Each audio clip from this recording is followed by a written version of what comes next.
Shirobako adalah sebuah anime bergenre slice of life di mana anime ini menceritakan kehidupan sehari-hari para staf dalam bekerja untuk membuat sebuah animasi atau anime. Dan inilah alur cerita anime Shirobako the Movie.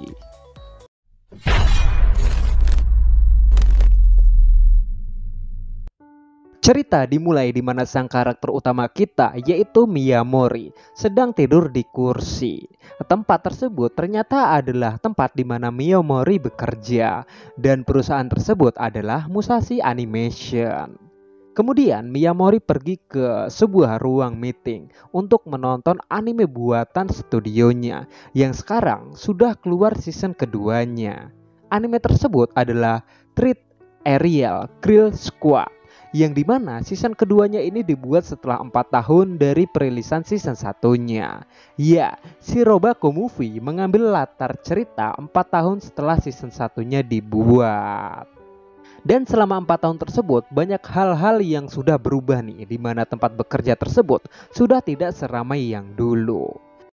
まあまあ、木下監督はともかく山田さんの方はすごいじゃない。監督デビュー作の2ピースは大当たり。あと、明日来られるよね。多分。約束何時だっけ？時間7時だよ。Malam harinya, Miyamori pun pergi untuk bertemu dengan teman-temannya karena sudah cukup lama banget nih mereka nggak saling bertemu. Di sini mereka membicarakan masing-masing pekerjaan mereka.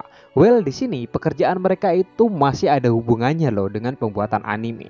Ya, seperti salah satu karakternya tuh pembuat gambar, kemudian pembuat 3D, ada juga yang menjalani kehidupan sebagai seiyuu dan pembuat naskah cerita.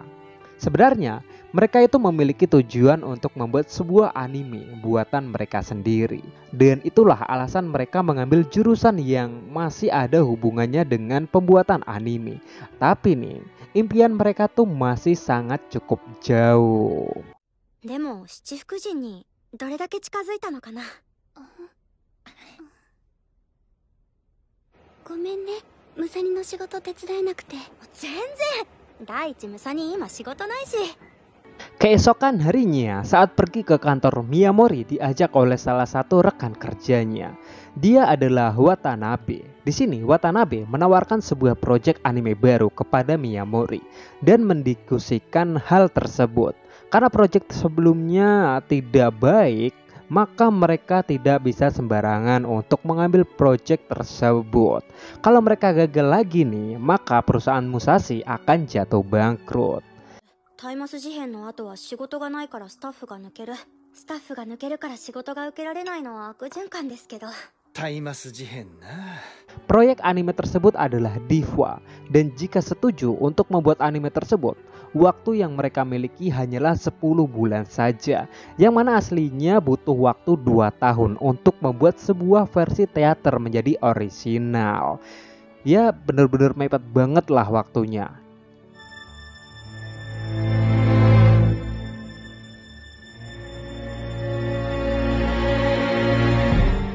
Miyamori pun mengingat di mana proyek pembuatan animenya sebelumnya dibatalkan karena perusahaan lain, yaitu perusahaan Trap, dikarenakan tidak ada yang mau mendanai, maka pembuatan anime Time Hippopotamus dihentikan. Padahal waktu itu sudah 50% dalam pengerjaan.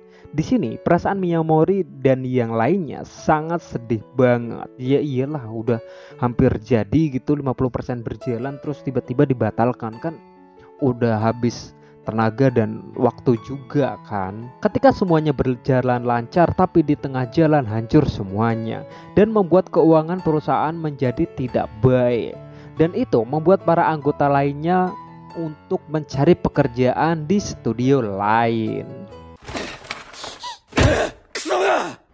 Singkat cerita, Miyamori menghadiri pertemuan di sebuah kafe di mana mereka akan membuat proyek anime Diva tersebut.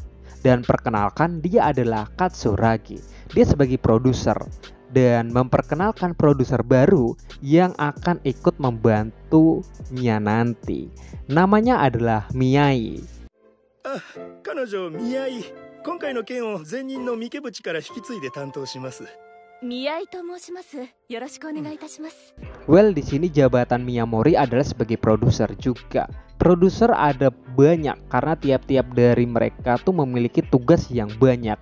Jadinya kalau hanya ada satu produser, maka akan sulit untuk mengatasi masalah-masalah yang akan terjadi ke depannya. Karena sudah dipastikan akan membuat anime, Miyamori pun mulai merekrut satu persatu anggota yang pernah bekerja di perusahaan Musashi sebelumnya. Dan singkat cerita, Miyamori pun berhasil merekrut mereka semua, ya meskipun dibumbui sedikit masalah dari tiap-tiap karakter. それでもいいかな。はい、もちろんです。だったらやるよ。ありがとうございます。原画で参加させていただけませんか？ムサニの久しぶりのお仕事、ぜひやってみたいです。ありがとうございます。では、今日のシナリオ会議はこれで終了とさせていただきます。今日は無理言って参加させてもらって改めてよろしくお願いします。ドロップフィットスタジオから出向してきました安藤椿です。よろしくお願いします。全速前進、ヨーソロー、ヨーソロー。 Setelah itu, mereka pun mulai membuat desain karakter dari anime yang akan mereka garap. Tak lama setelah itu, teman-teman Miyamori ingin ikut berpartisipasi membantu pembuatan anime tersebut. Ya, kita tahu ya kalau teman-temannya punya skill di berbagai bidang. Dan saat pemilihan seiyuu, salah satu teman Miyamori datang untuk ikut berpartisipasi. Dia adalah Lucy. Di sini, Lucy ini memang bercita-cita menjadi seorang seiyuu. Jadi ketika temannya membuat sebuah proyek anime, dia pun bersemangat untuk ikut serta juga. Lucy pun mendapatkan peran dari salah satu karakternya. 奇跡なんてない。自分で掴み取るしかないのよ。はい、お疲れ様でした。ありがとうございました。 Di sisi lain, sang direktur agak kesulitan dalam membuat sketsa atau papan cerita animenya. Memang sulit untuk melakukan hal itu. Bahkan sang direktur pun sampai dikurung di dalam ruangan agar bisa menyelesaikan sketsanya tersebut. Dan dengan susah payahnya, akhirnya sang direktur pun menyelesaikan tugasnya. Di sisi lain, pembuatan efek anime pun juga berjalan lancar. Dan bagian pengisi suara juga berjalan cukup lancar. 夢に向かって進もうよ。ジタバタと見苦しく前に進もう。 Tapi tiba-tiba masalah datang, yaitu entah gimana ceritanya anime yang mereka garap itu memiliki lisensi hak cipta di bagian namanya. Kita tahu kalau masalah hak cipta di Jepang sangatlah rumit untuk diatasi. Sekalinya bisa mereka akan mengeluarkan dana yang cukup besar untuk hal tersebut. Di sini Miyamori sangat putus asa banget nih. Ya, lu bayangin aja lah, ketika semuanya udah lu siapin dari awal sudah berjalan lancar, tapi tiba-tiba ada kendala yang cukup besar menghadang. Yang mana kalau mereka memutuskan untuk membatalkan proyek tersebut akan rugi besar. Tapi kalau ingin dilanjutin, mereka harus mengeluarkan dana yang cukup besar juga untuk mengatasi hak cipta tersebut. Ya, emang siapa sih yang punya hak cipta tersebut? Kita akan tahu nanti nih.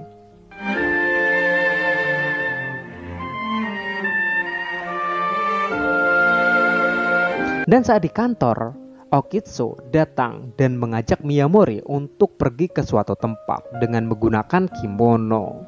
Ternyata mereka berdua pergi ke tempat perusahaan terap di mana mereka lah yang mengurus soal hak cipta tersebut. なのに契約がまだだからうちには何の権利もないと? Dan singkat cerita, dengan ketangguhan hati bun warung bun perusahaan di Indomaret, uang bensin mobil dan pajak negara, mereka pun berhasil mengatasi masalah tersebut. Apaan sih anjir? Mereka pun berhasil mengatasi masalah tersebut, yang artinya sekarang sudah tidak ada kendala lagi dalam pembuatan proyek tersebut. Ya alhamdulillah ya, syukurlah kalau begitu. 相手方が本契約及びこれに伴う取り決めに違反した場合、相手方に対し相当の期間を定めて違反状態の解消を催告し、どちら様もよろしゅうござんすね。よろしゅうござんすね。Pembuatan anime pun sudah hampir selesai nih. Gue kira masalah bakal selesai di sini, tapi masalah datang lagi. Ketika sang direktur mengatakan kalau akhir cerita di animenya kurang memuaskan atau enggak klimaks gitulah mungkin ya dimaksud si direktur. Dan saat rapat ternyata banyak juga dari para staff yang mengatakan hal yang sama. Di sini mereka cuma ada dua pilihan. Mereka menyerahkan proyek tersebut ke pihak teater dan ditayangkan atau mengulang di bagian akhir ceritanya. Sebenarnya waktu yang tersisa hanyalah 3 minggu lagi, yang mana kalau mereka merevisi ulang akan sangat mustahil untuk dilakukan. Tapi lagi-lagi dengan ketangguhan hati dari para staff, mereka pun bisa menyelesaikannya kembali sampai waktu yang ditentukan tadi.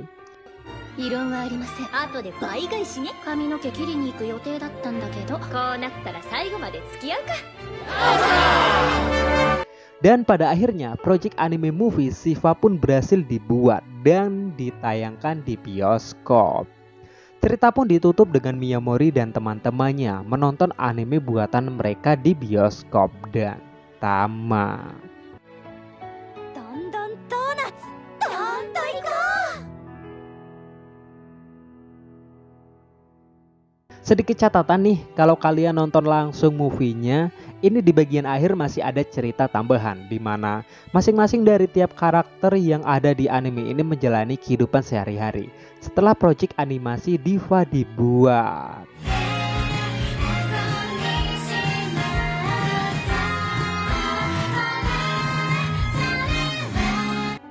Ohayou gozaimasu. それでは朝礼を始めます。 本日の予定をお願いします。